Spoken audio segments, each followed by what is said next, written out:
Je croyais qu'on s'en irait à l'hyperbole, mais il n'a pas voulu. On va aller du côté de la campagne. Il marchait vite quand même avec son pied. Toujours fallait pas se faire poirer par les gendarmes. Il devenait de plus en plus vache pour la tenue. Si on n'avait pas de permission régulière, c'était chaque fois un vrai drame. Fallait que l'Espinasse aille elle-même nous extirper de la gendarmerie. Les cognes anglais étaient pas meilleurs, les Belges bien plus crasses. On avançait comme en terrain battu d'un repère vers l'autre, et finalement on est arrivé encore du côté de la campagne, comme il l'appelait, celui derrière la ville, qui était opposé au front en somme. La paix, quoi. Le canon de là, on l'entendait presque plus. On s'est assis sur un remblai, on a regardé, loin, loin, c'était toujours du soleil et des arbres, ce serait le plein été bientôt. Mais les taches de nuages qui passaient restaient longtemps sur les champs de betteraves. Je le maintiens, c'est joli, c'est fragile, les soleils du nord. À gauche défilait le canal bien endormi sous les peupliers pleins de vent. Il s'en allait en zigzag, murmurer ces choses là-bas jusqu'aux collines, et filait encore tout le long jusqu'au ciel qui le reprenait en bleu avant la plus grande des trois cheminées sur la pointe de l'horizon. J'aurais bien parlé, mais je me retenais. Je voulais que ça soit lui qui commence, après ce qui s'était passé hier. Le truc des cartes aussi, ça demandait une explication. Je crois pas qu'il avait triché. C'était la chance.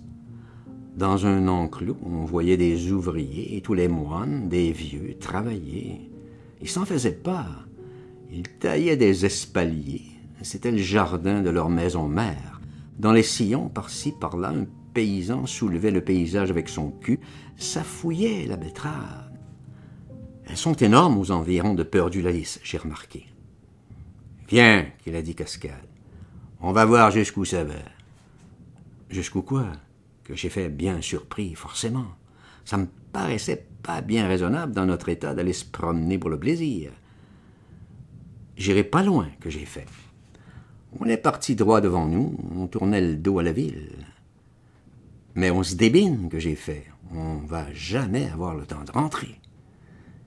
Il répondait pas. Je me disais que c'était pas la peine d'être porté comme déserteur maintenant que moi j'avais la médaille.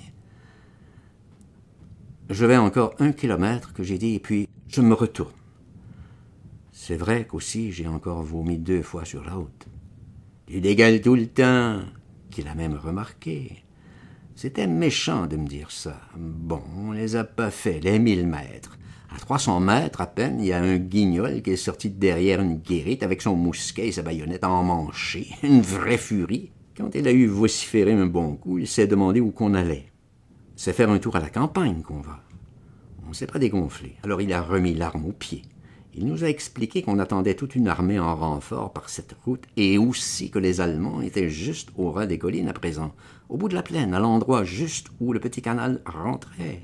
Que dans 3 ou 4 heures à peine, on serait bombardés, nous aussi, si on restait là.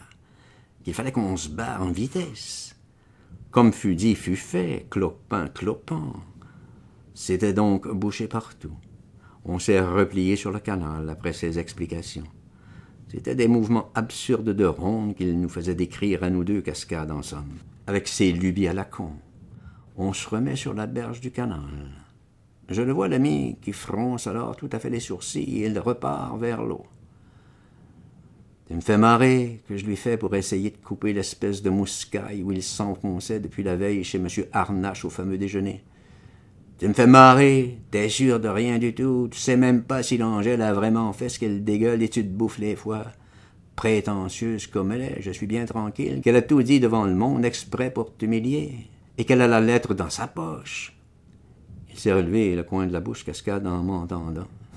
Exprès par mépris. Tu peux dire que t'es malade alors, toi. Tu vois donc pas comment tout ça rentre les uns dans les autres. Je comprenais pas. Je me tais donc. J'avais mon opinion, c'est tout.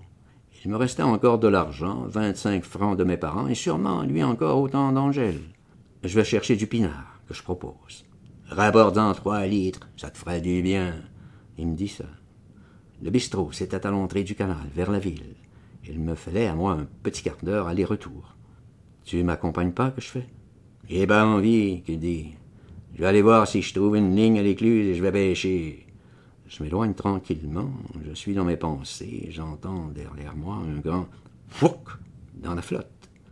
Avant même de me retourner, j'ai compris. Je me retourne, là-bas, à l'écluse, le paquet qui s'éclaboussait, c'était Cascade, forcément. Et avec nous sur le canal. « T'es noyé !» que je gueule. Je sais pas pourquoi. C'était l'intuition aussi. Sa tête dépassait de l'eau au même endroit et ses deux mains. Il se noyait pas du tout. Il se dépêtrait de la vase. Je retourne. Je me fous de sa gueule, alors. « T'as pas de fond, hein, que je lui fais, sale cave. T'as pas de fond. T'es dans la merde et puis c'est marre. » Il faisait vilain, alors, Cascade. Il y avait heureusement personne pour nous voir. Et il faisait assez chier.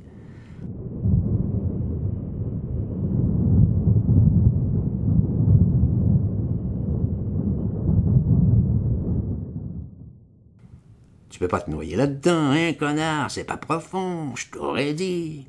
Le voilà ici sur la berge en herbe, avec du mal à cause de son pied. T'es pas noyé, mais t'auras la crève quand même, et la grelotte, je lui dis. Il ramenait pas. Va chercher du rhum et fous-moi la paix. Voilà comment il me répond.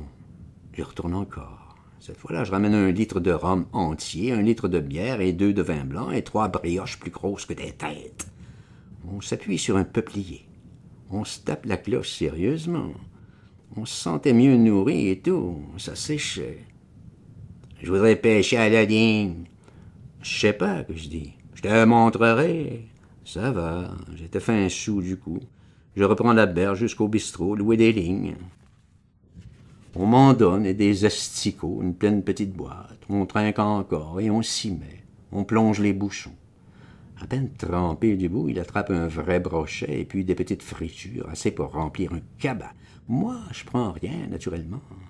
Lui, qui a toutes les veines. Sur les 5 heures, il n'y avait plus rien dans les bouteilles. À 6 heures, le jour tombe. Faut le ramener, le poisson qu'il a fait. Nous voilà en route. On rentre sans encombre au Virginal Secours.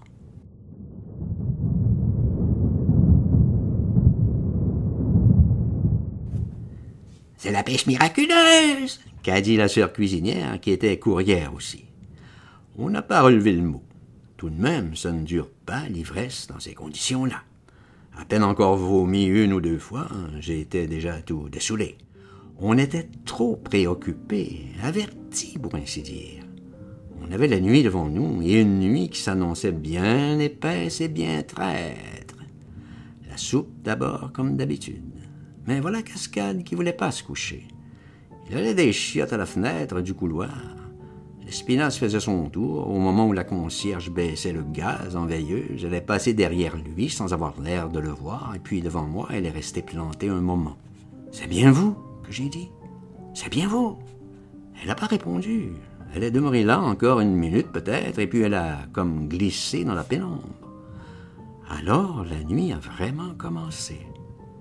Il s'est assis sur le lit au lieu de se coucher, Cascade. Il a commencé à lire, lui qui lisait pour ainsi dire jamais d'habitude. Il s'éclairait avec une bougie.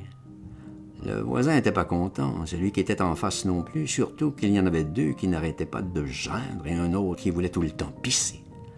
L'infirmière de nuit est venue souffler sur sa bougie. Il l'a rallumée. Il était bien 11 heures déjà. Il avait lu tous les journaux. Il a cherché à lire sur la table du milieu. Il s'est refait de la lumière.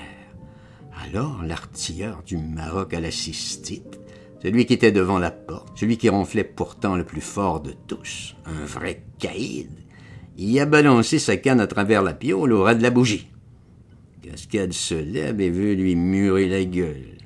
Ça faille tourner en tragédie. On se traitait de con à plein tuyau. « Bien, qu'il a dit Cascade, si c'est comme ça, j'irai lire dans les chiottes. Je verrai plus au moins vos gueules de raies. Puisque je vous gêne pour vous branler plus long, plus court, bande de lopettes. » C'était dit. Il y a le vieux tringlot du 12, un vrai RAT qui était à l'autre bout, qui était plein de diabète et qui se soulève. Il vire à pleine volée son urinal à travers la rangée des 22 plumards. Il asperge toute la coterie. Ça se fracasse dans une fenêtre. 2 bonnes sœurs qui montent. On se fait silence, et puis ça repart. Finalement, Cascade, qui était là, se tire. « Je vais plus dormir, qui fait? Je vous emmerde tous. » Il veut remettre ça, encore à la bougie. « Va te faire tringler, sale con, et qu'on le fusille vraiment, ce mec-là, et qu'il nous fasse plus chier. »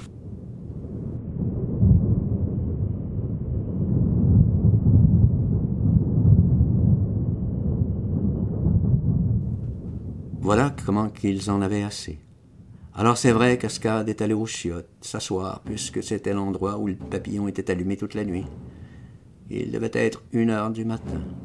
« Dis, Ferdinand, t'as rien encore à lire? » J'ai cherché dans la pièce des infirmières. Je savais où ils les cachaient, les bouquins. Un carton à chapeau. C'était les belles images. Il y en avait des volumes entiers. Il a tout pris, Cascade. Il s'est passionné, c'est le cas de le dire. « Ferme la porte que j'ai fait, s'il vient quelqu'un. » Il a refermé la porte. 1 heure et puis 2 heures encore ont passé. Il était toujours enfermé dedans. J'osais pas me relever pour que les autres gueulent pas encore. Enfin, un tout petit jour s'est avancé au-dessus du toit d'en face. Celui qui avait plein de dentelles de zinc. Et puis c'est une voix qu'a fait tout le monde sursauter. Une voix bien douce, pourtant une drôle de voix pour un gendarme. Presque une voix de femme, mais bien précise, qui savait ce qu'elle voulait, à l'entrée du couloir de la salle Saint-Gonzef. « Vous avez bien ici le soldat Gontran Cascade du 392e régiment d'infanterie, n'est-ce pas? »« Il est au chiottes à côté de vous, gendarme. » Qui a répondu de tout son organe, l'artilleur, l'autre à côté près de la porte. La porte s'est ouverte. Cascade est sorti. Tac, tac. On a entendu les menottes. Il y avait un autre cogne qui l'attendait au bout du couloir.